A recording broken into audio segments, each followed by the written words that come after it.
তুমি কি জানো শরীরের ছোট একটা ইনফেকশনও ধীরে ধীরে পুরো বডিতে ছড়িয়ে পড়তে পারে? শুরুতে শুধু ছোট জ্বর বা হালকা ব্যথা, কিন্তু পরে পুরো শরীর অ্যাটাকের মধ্যে চলে যায়।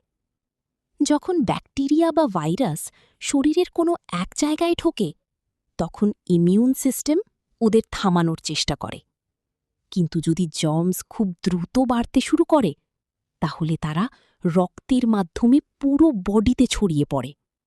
এর ফলে ইনফেকশন পৌঁছে যেতে পারে লাংস, কিডনি, হার্ট, এমনকি ব্রেনেও।